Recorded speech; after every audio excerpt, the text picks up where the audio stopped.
ஹரித்வார் வந்து உத்தரகண்ட் மாநிலத்தில் ஒரு முக்கியமான ஒரு ஸ்டேட். ஹரித்வார் அண்ட் ரிஷிகேஷ். ரிஷிகேஷ் தாண்டி தான் நம்ம எல்லா சார்தாமுக்குமே போக முடியும். பத்ரிநாத், கேதார்நாத்னா. ஹரித்வாரோட முக்கிய கோயில்கள் 3: மான்சாதேவி, சண்டி தேவி, அப்புறம் மாயாதேவி. இந்த 3 தேவிகளோட கோயில் வந்து சித்தப்பீடமாக அங்கே வந்து இருக்குது. சுயம்பு எல்லாமே. அந்த மவுண்டன்லேருந்து நம்ம அப்படியே இறங்கி வந்தோம் அப்படின்னா கங்கா ஃப்ளோ ஆகும். அந்த கங்கா ஃப்ளோ ஆகிற அந்த ஒரு குறிப்பிட்ட இடத்துல, அதாவது அந்த ஹர்கா பௌரின்னு சொல்லுவாங்க அந்த இடத்தோட ஒரு ஸ்பெஷாலிட்டி என்னென்னா, கருடன் வந்து மேலே அமிர்தத்தை எடுத்துகிட்டு பறந்து சென்ற போது ஒரு துளி கீழே விழுந்தது. அந்த துளி விழுந்த இடம் வந்து exactly where the mountain ends and the plain starts. கரெக்டாக இமயமலையிலேருந்து கங்கை இறங்கியாச்சு. ஒரு பர்பண்டிகுலர் இன்டர்செக்ஷனில் தான் அந்த துளி விழுந்திருக்கு. கங்கா வந்து நீங்கள் காசிக்கு போனால் பார்த்த கங்காவும் ஹரித்வார் கங்காவும் ஒன்றும் கிடையாது. கிறிஸ்டல் ப்ளூவில் இருக்கும் கங்கா. சஃபயரிக் ப்ளூவில், லைட் சஃபயர் ப்ளூவில் அப்படியே நீல துணி விரிச்சாப்பில் போகிறதுனால வந்து ஒரு பியூட்டிஃபுல்லான கங்கை நீங்கள் பார்க்கலாம். Not the Kashi Ganga. அங்கே ஏகாதசிக்கு நிறையா பேர் போயிட்டு அம்பாளை கும்பிட்றது உண்டு. பொதுவாக ஏகாதசிக்கு பெருமாள் தான் எல்லாருமே பொதுவாக பார்க்குறது. சண்டி ஹில்ஸில் மட்டும் ஏகாதசிக்கு அங்கே போய் அம்பாள்கிட்ட வந்து திலஹோமமோ இல்லை எள்ளு இதெல்லாம் கொடுத்து வேண்டிக்கிறது உண்டு. ஏன்னா அம்பாள் தானே வதம் செய்த பாவங்கள் எல்லாமும் அந்த வதம் செய்ததுக்கு பிற்பாடு எல்லாருமே வந்து அவளுக்குள்ளே தானே நடக்கும். அதனால் அந்த ஒரு அவதாரிக்கையை முடிச்சுக்கிறதுக்கோசரம் அவளுக்குள்ளே எல்லா ஐக்கியத்தையும் இழுத்துன்றதுனால நம்மளோட பித்ரு சாபம், பித்ரு தோஷம் எல்லாம் இருந்தாலும் அவள் அதை இழுத்துப்பா. என்னோட பர்சனலி வந்து நான் மாயாதேவிக்கு போய் உட்காரும்போது அது அமைதின்னு சொல்ல முடியாது. அமைதிங்கிறது வந்து ஒரு விதமான பிளாங்க் ஆகிடுறது. ஒரு எதுவுமே இல்லை, நான் நிம்மதியாக இருக்கேன் அந்த மாதிரி அமைதி கிடையாது. இப்போ அம்மா வந்து குழந்தை இப்படி வச்சுக்கும் போது அம்மாவோட இதய துடிப்பு கேட்டால் எப்படி இருக்கும், அந்த மாதிரியான ஒரு ரித்தமிக் சைலன்ஸுன்னு சொல்லுவோம். அந்த ரித்தமிக்கான ஒரு சைலன்ஸை வந்து அங்கே நான் ஃபீல் பண்ணுவேன்.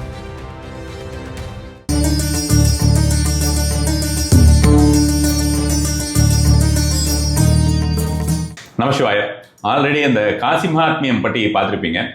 அடுத்ததாக வந்து பார்த்தோம்னா ஹரித்வார், அதுக்கப்புறம் அந்த கங்கா ஆரத்தி, இந்த மாதிரியான விஷயங்கள் எல்லாம் அது யார் உங்களுக்கு இந்த தகவல்கள், இந்த மாதிரியான விஷயங்கள், அதோட மகாத்மியத்தை எல்லாம் பேச போகிறாங்கன்னா, நீங்கள் ரெகுலராக கேட்டுக்கொண்டிருந்தவர் தான் சாம்பவி பீடத்துடைய பீடாதிபதி திரு ஆச்சாரியானந்தா அவர்கள் வந்திருக்கிறார். மீண்டும் நம்முடன் இணைந்திருக்கிறார். ஆல்ரெடி அவர் பார்த்தீங்கன்னா உங்களுக்கு அந்த சோத்தானிக்கரை பகவதியோட பற்றின ரகசியங்கள், அந்த விஷயங்கள் எல்லாம் சொன்னதாகட்டும், பாலா திரிபுர சுந்தரியை பற்றி சொன்னதாகட்டும், இது எல்லாமே வந்து பார்த்தோம்னா ரொம்ப ரொம்ப விரும்பி பார்த்தது. தொடர்ந்து அதை பற்றி கேட்டுக்கொண்டும் இருந்தீர்கள். அவரோட அடுத்த விஷயம் எப்போ வரும் அப்படின்ற மாதிரி. ஸோ இப்போ அகைன் ஸ்டார்ட் பண்ண போகிறோம். ஹரித்வார் பற்றி, மானசாதேவி பற்றி, அதுக்கப்புறம் அங்கே இருக்கக்கூடிய அந்த 3 சக்தி பீடங்கள், எல்லா விஷயமுமே இந்த ஒரு இதுலேயும் கங்கா ஆரத்தி பற்றி மற்ற எல்லா விஷயங்களுமே அங்கே என்னென்ன விசேஷங்கள் அப்படின்ற மாதிரியான விஷயங்கள், அந்த மகாத்மியத்தை பற்றி நம்ம வந்து டீட்டெயிலாக தெரிந்து கொள்ளலாம். நமஸ்காரம். ரீசெண்ட் விசிட்டாக இருந்திருக்கு இல்லையா அவங்களோட? ரெகுலராக கொஞ்சம் அடிக்கடி போயிட்டு வர உண்டு. ஆமாம், கொஞ்சம் வருஷத்துக்கு ஒரு தடவை. அங்கே மானசாதேவி மேலே கொஞ்சம் பற்று ஜாஸ்தி. அதனால் வந்து ஒன்ஸ் இன் அ வைல் அங்கே போயிட்டு வந்துடுறது ரொம்ப இன்ட்ரெஸ்டான விஷயம். போயிட்டு வந்துடுறேன். அதுதான் இப்போ நீங்கள் இந்த சூட்டோட நீங்கள் இப்போ போயிட்டு வந்த உடனே அந்த விஷயத்தை கேட்டோம்னா ஏதாவது ஃபர்தராக ஒரு எக்ஸ்பீரியன்ஸ், எல்லாமே இந்த மாதிரியான விஷயங்கள்லாம் ஒவ்வொரு தடவையுமே ஒவ்வொரு விதமான ஒரு எக்ஸ்பீரியன்ஸஸ் நம்ம வந்து எக்ஸ்ட்ராவாக கெயின் பண்ணிப்போம் இல்லையா? லைஃப் லாங்கே வந்து அப்படி தான் இருக்கும். அதனால சரியே ரீசென்ட்லி ஜூலை மாதத்தில் மான்சாதேவி கொஞ்சம் ஒரு பிரச்சனைக்கு உள்ளாச்சு. ஸ்டாம்பேடு திருவிழா வந்து ஒரு ஸ்டாம்பேட்லாம் ஆயிடுது. நான் ஜூலையே போக வேண்டியது. அங்கே இந்த தடவை திருவிழா கூட்டம் ஜாஸ்தின்றதுனால ஸ்டாம்பேட்னால நிறுத்திட்டாங்க. எல்லாம் ரோப் கார் எல்லாமே நிறுத்தப்பட்டு இதாகிடுச்சு. ஸோ அதனால் இப்போ போகிற மாதிரி. ஹரித்வார் பொறுத்த வரைக்கும் ஹரித்வார் தோண்டியதே வந்து பார்த்தோம்னா, இப்போ நம்ம அந்த மந்தாரமலையை கடைந்தது, இந்த பார்க்கடலை கடைந்த பொழுது கருடர் வந்து அந்த அமிர்தத்தை எடுத்துக்கொண்டு போனது அது சிந்திய ஒரு துளிதான் அப்படின்ற மாதிரியான விஷயமா சொல்லுவாங்க. அது ரொம்ப விசேஷமான விஷயம் இல்லை. இந்த மாதிரி வேற எந்த ஊர்களுமே இந்த மாதிரி நம்ம வந்து கேள்விப்பட்டது கிடையாது. நான் கேள்விப்பட்டதில்லை கண்டிப்பாக. ஸோ இப்போ அந்த ஹரித்வார் வந்து வேற என்னென்ன விஷயத்திற்கெல்லாம் மகத்துவம், இது இந்த கருடருடைய ஸ்டோரி என்ன இது ஆக்சுவலாக? ஹரித்வார் வந்து உத்தரகண்ட் மாநிலத்தில் ஒரு முக்கியமான ஒரு ஸ்டேட். ஹரித்வார் அண்ட் ரிஷிகேஷ். ஹரித்வார் ஒரு பக்கம் இருக்குது. ஹரித்வார்லேருந்து கொஞ்சம் போனால் ரிஷிகேஷ் தாண்டி தான் நம்ம எல்லா சார்தாமுக்குமே போக முடியும். பத்ரிநாத், கேதார்நாத்னா. ஹரித்வார் வந்து இப்போ ரிஷிகேஷை விட ஹரித்வாருக்கு தனித்தன்மையாக வந்து ஒரு சில விஷயங்கள் இருக்குது. அதாவது ஹரித்வாரோட முக்கிய கோயில்கள் 3: மானசாதேவி, சண்டி தேவி, அப்புறம் மாயாதேவி. இந்த 3 தேவிகளோட கோயில் வந்து சித்தப்பீடமாக அங்கே வந்து இருக்குது, சுயம்பு எல்லாமே. இந்த மானசாதேவி அப்படிங்கிறவ வந்து சிவனோட மனசுலேருந்து தோன்றியதாகவும் கஷ்யப முனிவரோட தபஸ்லேருந்து தோன்றியதாகவும் மகாத்மியம் தேவி பாகவதத்தில் இருக்குது. இதில் ஒரு டவுட்டு. இப்போ கஷ்யப்ப முனிவர் அப்படின்னு சொல்லக்கூடியவர் இப்போ இந்த கந்தபுராணம் தமிழில் கொடுத்த அந்த கஷ்யப்ப முனிவர்ல காஷ்யப முனி அப்படி சொல்கிறீங்களா? 2 பேருமே ஒன்று தான். கஷ்யப முனிவருக்கும் அதாவது காஷ்யப கோத்திரம்னு வருது. அந்த முனிவர் தானே நீங்கள் சொல்கிறீங்க? ஆமாம் ஆமாம். அந்த முனிவர் தான் வந்து ராவணனுக்குமே அப்போ அந்த மாதிரி நிறைய பேருக்கு அவர் தான். நான் ரொம்ப ஒரு பிரஜாபதிக்கு உண்டான ஒரு ரிஷி அவர். ஸோ அந்த ரிஷியோட ஒரு சம்பவம் தான் வந்து மானசாதேவி அப்படிங்கிறது. அந்த மானசாதேவிங்கிறவ வந்து she has the ability to control snakes, அதாவது சர்ப்பயோகினி அப்படின்னு அவளுக்கு ஒரு பேர் இருக்குது. அவள் வந்து சிவனோட மனஸ் தத்துவத்திலேருந்து வந்த காரணத்தினால ஒரு அதீத தபஸ் செஞ்சு சிவனுக்கு பிரீத்தியே ஆனதுனால வந்து அவள் ஒரு சர்ப்பயோகினியாகவும் சக்திகளில் சக்தியாகவும் ஹரித்வாரில் வீற்றிருக்கா. அதாவது பில்வா மவுண்டன்ஸ் அப்படின்னு சொல்லி ஒரு ஒரு சின்ன குன்று இருக்குது. ரொம்ப ஹைட் கிடையாது, ஒரு 2 கிலோமீட்டர்ஸ் ட்ரெக் பண்ணுற மாதிரியான ஒரு குன்று. அந்த குன்றின் மேலே வந்து சுயம்பு மூர்த்தி இருக்குது. அந்த ஊர் மக்கள் வந்து அந்த தேவதையை வந்து தங்களோட கிராம தேவதையாகவும் நகர தேவதையாகவும் குலதேவதையாகவும் நிறையா பேர் வழிபடுறாங்க. விஷக்கடி இல்லை விஷம் தாக்கக்கூடாதுங்கிறதும் மனக்குழப்பம் இல்லாததும் ஒரு நல்ல தெளிவான வாழ்க்கை, அதாவது நல்ல ஒரு சம்பாதிக்க போகிறோம் அப்படின்னா எங்கே கோல் நோக்கி போகிறோமோ அந்த தெளிவை கொடுக்கக்கூடிய ஒரு தேவதையாக அவள் வழிபடுகிறாள். ஆனால் அந்த லோக்கல்ஸோட பிலீஃப் என்ன அப்படின்னா, அவங்களோட கோவத்துக்கு ஆளாயிட்டோம்னா வீட்டுக்குள்ளே பாம்பு வர்றது, இல்லை பாம்பு கடிபடுறது, இல்லை பிஸ்னஸில் ரொம்ப லாஸ் ஆகிடுறது, அந்த மாதிரி இருக்கிறதுனால யாரும் அவ்வளோவா குலதெய்வமாக இருக்கிறவங்க அடிக்கடி போயிட்டு வந்துடுவாங்க. அந்த மாதிரியான பிலீஃப்ஸ் வந்து இது எல்லாமே மானசாதேவி பற்றிய ஒரு உபாக்கியானம். வாசுகியோடைய சிஸ்டர் மாதிரியான மருது. ஸோ இந்த மவுண்டெயினுக்கு ஜஸ்ட் பிலோ தான் நீங்கள் கேட்ட அந்த அமிர்தம் விழுந்த இடம். அந்த மவுண்டெயின்லேருந்து நம்ம அப்படியே இறங்கி வந்தோம் அப்படின்னா கங்கா ஃப்ளோ ஆகும். அந்த கங்கா ஃப்ளோ ஆகிற அந்த ஒரு குறிப்பிட்ட இடத்துல, அதாவது அந்த ஹர்கா பௌரின்னு சொல்லுவாங்க அந்த இடத்தோட ஒரு ஸ்பெஷாலிட்டி என்னென்னா, கருடன் வந்து மேலே அமிர்தத்தை எடுத்துகிட்டு பறந்து சென்ற போது ஒரு துளி கீழே விழுந்தது. அந்த துளி விழுந்த இடம் வந்து exactly where the mountain ends and the plain starts. கரெக்டாக இமயமலையிலேருந்து கங்கை இறங்கியாச்சு அப்படிங்கிற அந்த கரெக்டாக அந்த ஒரு பர்பண்டிகுலர் இன்டர்செக்ஷனில் தான் அந்த துளி விழுந்திருக்கு. ஸோ அங்கே ஹரித்வாரில் பார்த்தீங்கன்னா எக்ஸ்டென்சிவ் ஆரத்தி பெர்ஃபார்ம் பண்ணிகிட்டே இருப்பாங்க காலையில் சாயங்காலம். அங்கே சங்கல்பத்துலேயுமே ஒரு டிஃப்ரென்ஸ் என்ன அப்படின்னா, இப்போ நம்ம ஊரில் வந்து நம்ம வந்து இந்த நாள் இந்த கிழமை நம்ம எல்லோரும் நல்லா இருக்கணும் அப்படிங்கிறதுக்காக சங்கல்பம் பண்ணுறோம் அப்படின்ற வரைக்கும் தான் இருக்கும். ஆனால் ஹரித்வாரில் வந்து நிறைய கர்நாடகா பிராமின்ஸோட ஈடுபாடுகளும் அங்கே இருக்கிற நமக்கு காஷ்மீர் சைவ சக்திசமோட ஒரு மிக்ஸும் இருக்கிறதுனால அவங்க சங்கல்பமே எப்படி இருக்குன்னா, குரு சுக்ரன் இந்த மாதிரி சுபகிரகங்களோட சஞ்சாரத்தையும் கணக்கில் வச்சு சங்கல்பம் பண்ணி எல்லாருக்காகவும் அங்கே ஆரத்தி வந்து தினம் ஈவினிங் அண்ட் மார்னிங் நடந்துகிட்ருக்கு. ஸோ அந்த ட்வைலைட் வேலையில் நடக்கிறது ரொம்ப ஸ்பெஷாலிட்டி. அண்ட் கங்கா வந்து நீங்கள் காசிக்கு போனால் பார்த்த கங்காவும் ஹரித்வார் கங்காவும் ஒன்றும் கிடையாது. கிறிஸ்டல் ப்ளூவில் இருக்கும் அங்கே கங்கா. அப்படியே அந்த ஒரு சஃபயரிக் ப்ளூவில், லைட் சஃபயர் ப்ளூவில் அப்படியே நீல துணி விரிச்சாப்பில் போகிறதுனால வந்து ஒரு பியூட்டிஃபுல்லான கங்கை நீங்கள் பார்க்கலாம். Not the Kashi Ganga which is like black. ஆனால் அங்கே நமக்கு நல்ல ப்ளூயிஷ் கங்கா, அந்த ஒரு பியூரிட்டி, அது எனக்கு ஒரு பிடித்தமான விஷயம். அந்த பியூரிட்டிக்காகவும் கங்காக்காக நான் போயிட்டு அங்கே பார்க்குறது உண்டு ஆரத்தி. ஸோ அது வந்து ஹர்கா பௌரி, அந்த மானசாதேவிக்கு ஜஸ்ட் பிலோ.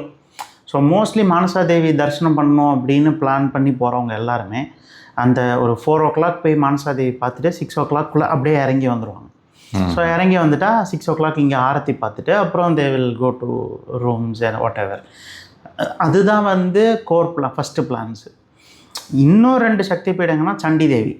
இப்போ மானசாதேவியோடதுலேயே வந்து பார்த்தீங்கன்னாக்கா, மானசாதேவியோட இடத்துல வந்து 2 விக்கிரகங்கள் இருக்கிற மாதிரி, ஒன்று வந்து 3 தலையும் 8 புஜங்களும் இருக்கிற மாதிரி, ஒன்று வந்து தனியாக வந்து அஷ்டபுஜத்தோட இருக்க மாதிரி அந்த மாதிரிலாம் வந்து ஏதாவது? அதாவது ஸ்வயம்பு கல் ஒன்று இருக்கும், அதில் வந்து சிந்தூரம் பூசி மூக்குத்தி சாத்தி உங்களுக்கு வந்து வச்சிருக்கிற அந்த ஒரு பீடம் மட்டும்தான் ஒரிஜினல் ஸ்வயம்பு லிங்கம்.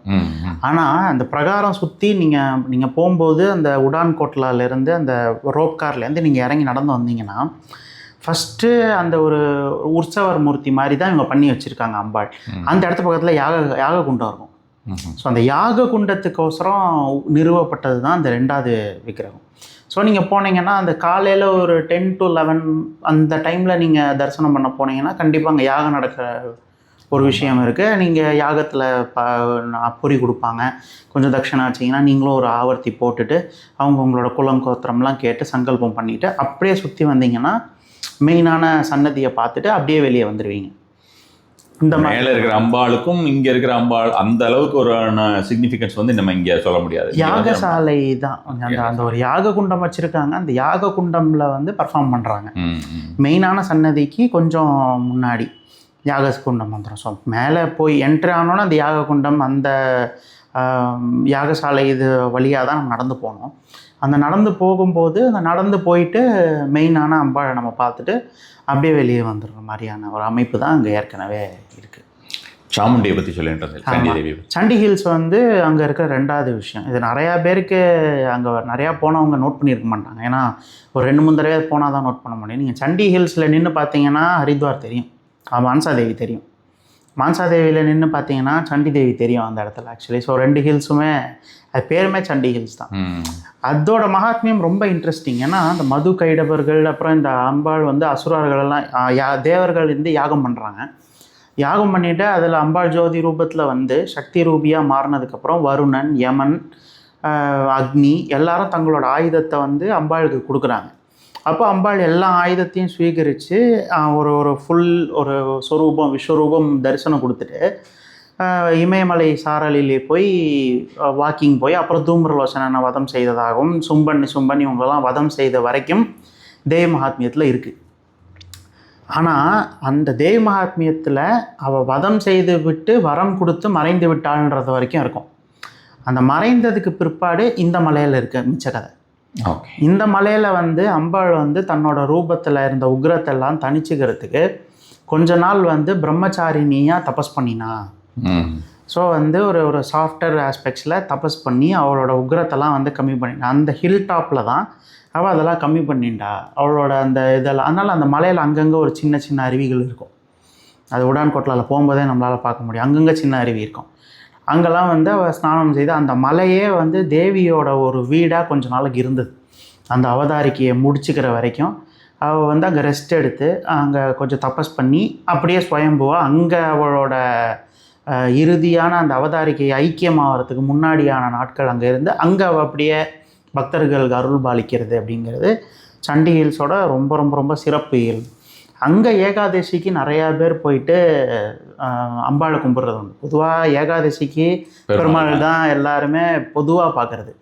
சண்டி ஹில்ஸில் மட்டும் ஏகாதசிக்கு அங்கே போய் அம்பாள்கிட்ட வந்து திலஹோமமோ இல்லை எள்ளு இதெல்லாம் கொடுத்து வேண்டிக்கிறது உண்டு. ஏன்னா அம்பாள் தானே வதம் செய்த பாவங்களை எல்லாமும் அந்த வதம் செய்ததுக்கு பிற்பாடு எல்லாருமே வந்து அவளுக்குள்ளே தானே அடக்கும். அதனால் அந்த ஒரு அவதாரிக்கையை முடிச்சுக்கிறதுக்கோசரம் அவளுக்குள்ளே எல்லா ஐக்கியத்தையும் இழுத்துன்றதுனால நம்மளோட பித்ரு சாபம் பித்ரு தோஷம் எல்லாம் இருந்தாலும் அவள் அதை இழுத்துப்பா அப்படிங்கிற ஒரு நம்பிக்கை வந்து அந்த ஊர் மக்களுக்கும் அது அந்த மகாத்மியத்தில் எழுதியிருக்கோம். ஹிந்தியில் பெருசாக எழுதியிருக்காங்க, நல்லா டீட்டெயில்டாக எழுதி. இப்போ நல்ல ரெனோவேஷன் எல்லாமே பண்ணி இப்போ போகிற வரவங்களுக்கு வசதி பண்ணிட்டாங்க. யாருமே கஷ்டப்பட்டு அது 2 கிலோமீட்டர் ட்ரெக்கு நம்ம உடான் கோட்லா இல்லைன்னா இதுவும் அதே மாதிரி கொஞ்சம் ட்ரெக்கிங் ஜாஸ்தி. அதை விட இது கொஞ்சம் பெரிய மலை. அண்ட் இப்போ கொஞ்சம் அந்த ரோப் கார் இருக்கிறது மூலமாக அந்த ஹிஸ்ட்ரி எல்லாமே நல்ல ஒரு டிஸ்பிளேயில் வச்சு யாத்ரிகளோட நல்ல ஒரு வசதி பண்ணி கொடுத்துருக்காங்க. இது வந்து செகண்ட் பாயிண்ட். அந்த சண்டி தேவி அங்கே உட்காந்து நிறைய துர்கா சப்த ஸ்லோகம் பாராயணம் பண்ணுறவங்க இருக்காங்க. அங்கே கொஞ்சம் வேதம் படித்தவங்க கொஞ்சம் மனப்பாடமாக தெரிஞ்சவங்க தேவி மகாத்மியமே அங்கே உட்காந்து பாராயணம் செய்கிறவங்க இருக்காங்க. கொஞ்சம் லோக்கல் பீப்புள் வந்து குழந்தையின்மைக்கு அங்கே ஒரு கொஞ்ச நாள் தங்கி வேண்டிட்டு வர்றவங்களுமே அங்கே இருக்காங்க. அந்த வசதியுமே இருக்கு. அந்த வசதி, அதாவது தங்கன்னா தங்கறதுக்குன்ற மாதிரி நமக்கு ரூம்ஸ்லாம் கிடையாது. அந்த வேண்டுதலின் நிமித்தம் கோயிலில் தங்கி வழிபாடு. இப்போ நம்ம இங்கே காளஹஸ்திலாம் போனால் கோயிலில் படுத்துக்கணும்னு சொல்கிறாங்க இல்லையா, அந்த மாதிரி தங்குதல். இப்போ இங்கே திருநள்ளாறு போனால் அங்கே கோயிலில் படுத்துக்கணும், ராகு ஸ்தலங்களுக்கு போனால் கோயில், அந்த மாதிரி அங்கேயும் வந்து குழந்தைகளுக்கோசரம் கோயிலில் படுத்துட்டு எந்திரிச்சு வரவங்க, மறுநாள் காலையில் வேண்டிட்டு வரவங்க அந்த மாதிரி இருக்காங்க. மற்றபடி ஏகாதசி தான், அமாவாசை கிடையாது. அமாவாசை அம்பாளுக்குரிய நாட்கள் எல்லாமே விமர்சி. அது தவிர அதெல்லாம் தவிர ஸ்பெஷல் பாயிண்ட் என்னன்னா, ஏகாதசிக்கு அங்கே அம்பாளை தரிசிக்கிறது ஒரு ஸ்பெஷல் பாயிண்ட். அமாவாசை, பஞ்சமி, அஷ்டமி, சதுர்த்தசி இதெல்லாம் அம்பாளுக்கான நாட்கள், அது எப்பயுமே உண்டு. எக்ஸ்ட்ரா ஒரு பாயிண்ட் என்னன்னா சதுர்த்தசி.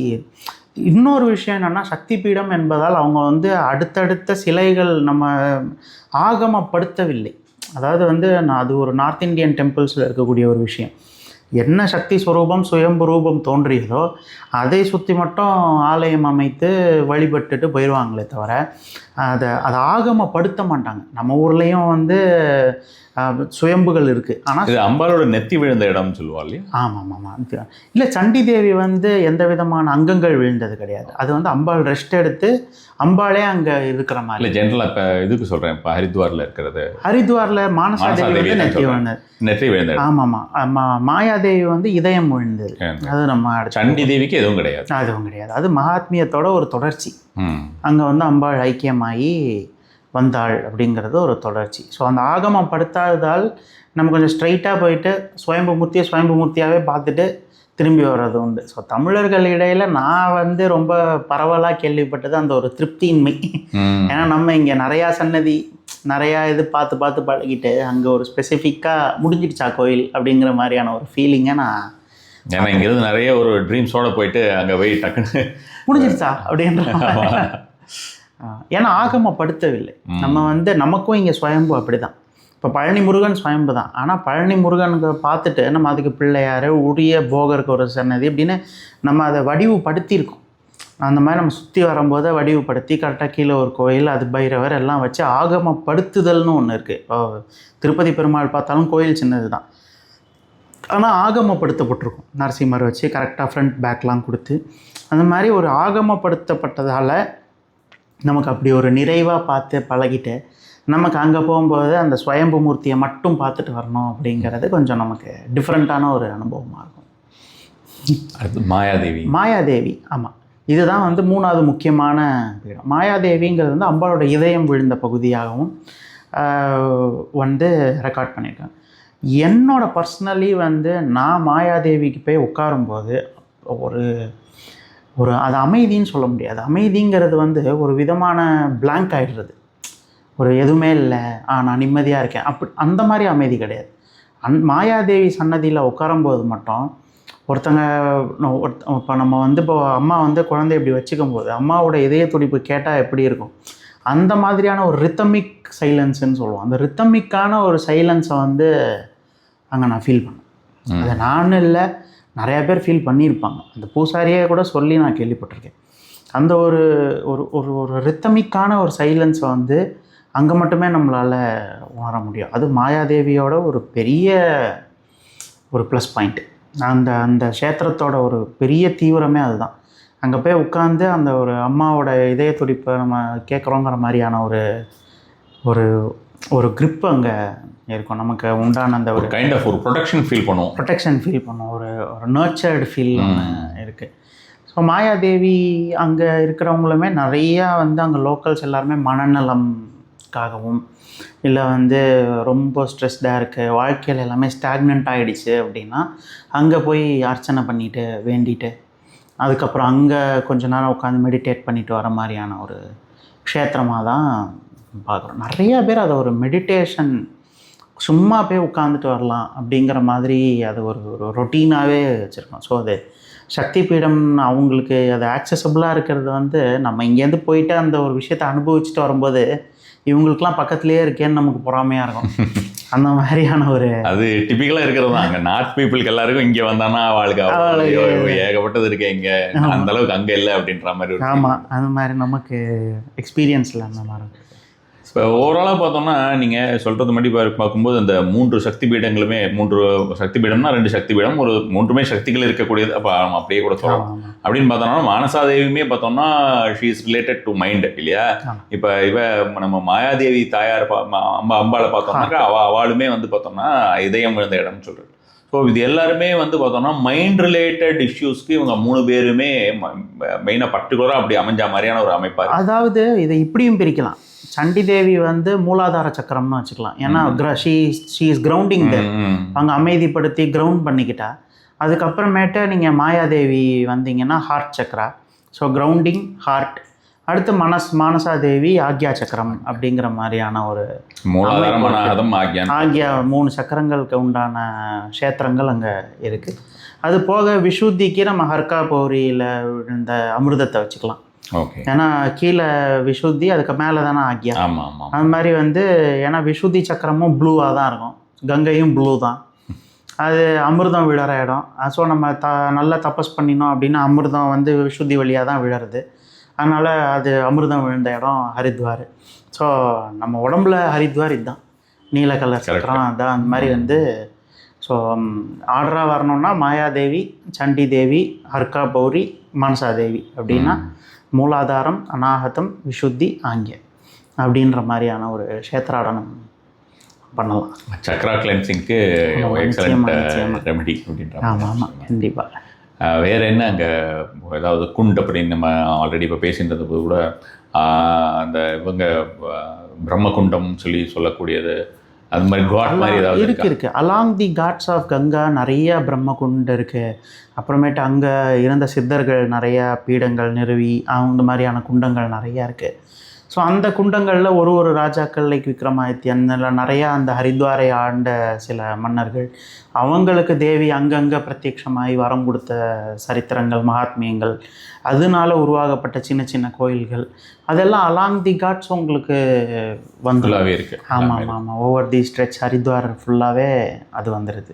மற்றபடி பார்த்தோம்னா இப்போ இங்கே நம்ம இங்கே காமாக்கியாவில் பார்த்தோம்னா தாந்திரிகா வந்து எல்லாமே ஃபுல்லாக தாந்திரிகாஸ் எல்லாருமே கூட்டுற இடம் காமாக்கியா அப்படின்னு. அது மாதிரி இங்கே வந்து யாராவது யோகிகள் அந்த மாதிரி இந்த கோயில்கள் அடிக்கடி அந்த மாதிரி இருக்கிறவா தேடி வர்றது அந்த மாதிரி ஏதாவது இருக்கா? மோஸ்ட்லி சக்தி விருப்பம் இருக்கவர்கள், சாக்த வழிபாடு பண்ணுறவா எல்லாருமே, சாக்த வழிபாடு பண்ணுறவங்களுக்கு அது ஒரு ஏன்னா வந்து இங்கே 3 ஆயிடுச்சு. இதுக்கப்புறமேட்டு நம்ம ஜோதிர்லிங்கங்கள் இருக்குது, அங்கே தான் இருக்குது. அங்கேயும் சக்தி ஸ்வரூபங்கள் தான் ஜாஸ்தி.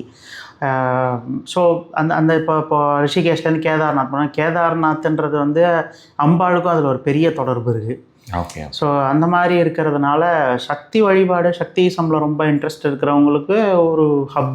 ஏன்னா ஒரு இடத்துல ஒரு 3-4 சக்தி பீடங்கள் இருக்குன்னா வேற யாருக்கு அது ஜாலியாக அந்த மாதிரி வந்து ஒரு விஷயம் இருக்கு. ரொம்ப சந்தோஷம். நல்லா கிட்டத்தட்ட ஒரு நேரில் பார்த்த ஒரு உணர்வு கொண்டு வந்து இந்த கேதார்நாத் பற்றியும் பேசலாம். நம்ம அந்த கேதார்நாத் பற்றி மெயினாக நிறைய விஷயங்கள் எல்லாருக்குமே வந்து அந்த ஆர்வம் இருக்கும். எல்லாத்தையுமே கவர் பண்ணணும், எல்லா ஜோதிர்லிங்கையும் போக முடியாதவங்க எல்லாமும் போனாலுமே கூட சம்டைம்ஸ் அவங்களுக்கு கிடைக்காத சில இன்ஃபர்மேஷன்ஸ் எல்லாம் கிடைக்கிறது வாய்ப்பு. ரொம்ப நமஸ்காரம்.